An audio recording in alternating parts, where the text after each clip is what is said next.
السلام عليكم ورحمة الله وبركاته. أصحابتي ku xiran channelka marka la soo dhawaada aad iyo aad u mahadsantihiin. Maanta waa talaado 20ka bisha shanaad ee May sanadka 2025. Muuqaalkan waxaan rabaa inaan idinku la wadaago maxkamadda sare ee Mareykanka oo shalay guul ay uga soo hoyatay Trump kadib markii maxkamadda sare ay Trump u ogolaatay in temporary protection status ama TPS uu kala laabto in ka badan 350,000 oo soo galooti wadanka Venezuela ka timid marka dadkaasi hadda maamulka Trump waa uu masaafurin karaa maadaama TPS Trump uu hore uga laabtay maxkamadda sare ay ku raacday. Arrintaasi waan idin la wadaagayaa. Sidoo kale wasaaradda amniga gudaha Mareykanka ayaa hadda waxay tixgelinaysaa in barnaamij show ah laga dhigo dadku marka ay baasaboorka qaadashadiisa ay gaaraan ama dhalashada in dadka marka ay soo dalbadaan kadib la keeno TV su'aalaha baasaboor qaadashadana si toos ah halkaasi loogu weydiiyo halkaasina ay uga jawaabaan qofkii ku baasana uu ku baasay qofkii ku dhacana waa uu ku dhacay. Arrintaasi sidee ku suura galaysaa ayaan rabaa inaan idin la wadaago haddii alla idmo balse marka hore soo dhawaada. wali ma jeceshay ilmahaaga yar ma doonaysaa inuu ifiyo aakhiraba ku anfaco ma doonaysaa inaad sababtiisa janno ku gasho inta uu yar yahay u samafal oo alla ku xidh oo u raadi macallin wanaagsan oo hab online ku gaarsiiya barashada iyo tarbiyada sane islaamka bara xifdinta quraanka kariimka. haddaba haddii aad doonaysa macallin hab online ku soo gaarsiiya meel kasta oo dunida ka nooshahay iyo saacad kasta ay ku tahayba waxaan ku hayaa dugsiga xaafidul qur'aan online oo wax ka dhigan macallimiin aqoon xeeldheer la fidinta diinteena islaamka kuwaasoo adiga iyo ilmaha yarba ku barbaarinaya muddo aad u kooban ku baray barashada xifdinta quraanka kariimka barashada higaada afka carabiga iyo waliba barashada asaasiga shariicada islaamka oo ugu weyn yahay tafsiirka quraanka kariimka. wali bishan waxa la qaadanayaa arday kooban ee adiga ilmaha geerba kow ka noqda ardayda ugu horeeyay iska diiwaan geliya dugsiga xaafidul qur'aan. haddaba wali wixii faahfaahin waxaad haatan ka wacaysaa telefoonka shaashada kaaga muuqda. bilanteenu waa dugsiga xaafidul qur'aan online. حج مبروك سلام جروب حجك سندك waxay idin haysaa hoteelo u dhow labada xaram Maka iyo Madiina loogana lugayn karo gaadiida ku soo booqan doonto goobaha muqaddaska ah wuxuu jeenta waalidka oo geeriyooday aan awoodin iyo umreynta. haddii aad tahay qof qaba baahi khaas ah waxa aan ka caawin doonaa gudashada acmaasha xajka. fadlan wac WhatsApp number eber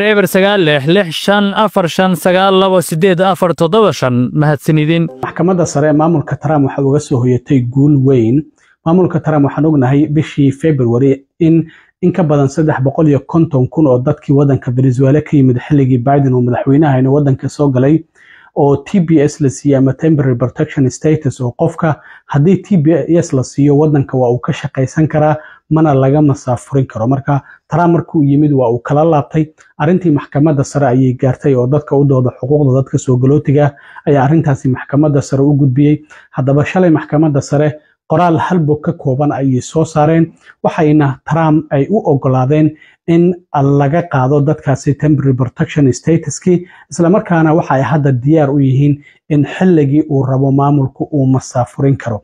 haddii marka waxyaabihii aad wadanka ku joogtay lagala laabto macnaheedu waxay tahay in xitaa wadankiina aadan ka shaqaysan karin isla markaana aadan sii joogi karin oo aysan jirin wada sharciya oo aad ku sii joogto. marka waxa temporary protection status loo yiri waxay tahay qofka si ku meel gaar ah ayaa wasaaradda amniga gudaha ayaa arrintan bixisa waxaana la siiyaa dadka marka ay u qalmaan ama wadamo dhowr ah ayaa u qalmo wadan kasta uma qalmo.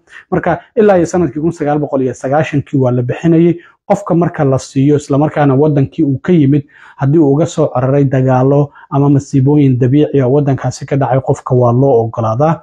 marka ilaa 18 bilood ayaa la siiyaa ama hal sano iyo bar marka ay ka dhacdo marka wasaaradda amniga gudaha ayaa awood u leh in qofka dadkaas wadankaasi ka yimid ay u cusboonaysiiso amaba ay u diido oo tiraado mar kale la idima cusboonaysiinayo. marka hadda Trump horey ayay uga laabteen dadkan wadanka Venezuela ka yimid laakiin waxay garsoorayaashu ay sheegeen in racfaan laga qaadan karo arrintan. marka dad fara badan ayay saameynaysaa oo kaarkooda shaqadana aan shaqaysan karin isla markaana sidoo kalena wax ka difaacaya in la masaafuriyo aysan jirin maadaama dowladdu ay kala laabtay TPST ay kala laabatay temporary protection statuskii. marka waxaa la leeyahay waa groupkii ama kooxdii ugu badnaa oo muwaadiniin Maraykan aan ahayn oo waxyaabihii immigrationka oo wadanka ay ku joogeen taariikhdan casriga ah lagala laabto oo hal mar dhacdo. afayeen u hadlay wasaaradda amniga gudahana waxa uu ku tilmaamay go'aanka maxkamadda sare ka soo baxay mid guul u ah shacabka Maraykanka iyo bulshooyinkana ammaanka dhigaya Maraykanka.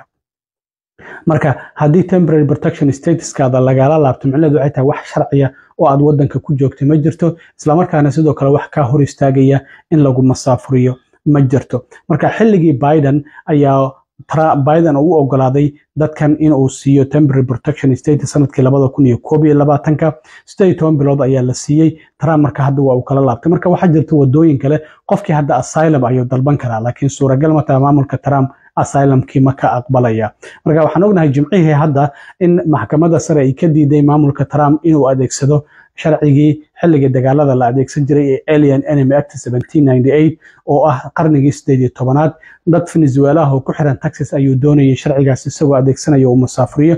marka sharcigaas la adeegsanayo qofka wax process lama marinayo, waa la soo qabanaya, xabsi ayaa la geynaya, kadibna diyaarad ayaa la saaraya. laakiin maxkamadda sare waxay tiri dadkaas iyagoo aan wadadii sharciga ahayd la marin isla markaana aan loo ogolaan inay istifaacaan wadanka lagama masaafurin karo. laakiin shalay maxkamadda sare go'aanka ka soo baxay waa mid guul ah oo maamulka Trump uu soo hoyday. hadda 350,000 oo wadanka Venezuela dad ka yimid ayaa TPST lagala laabtay. wax ka hor istaagaya marka hadda in la masaafuriyo ma jirto.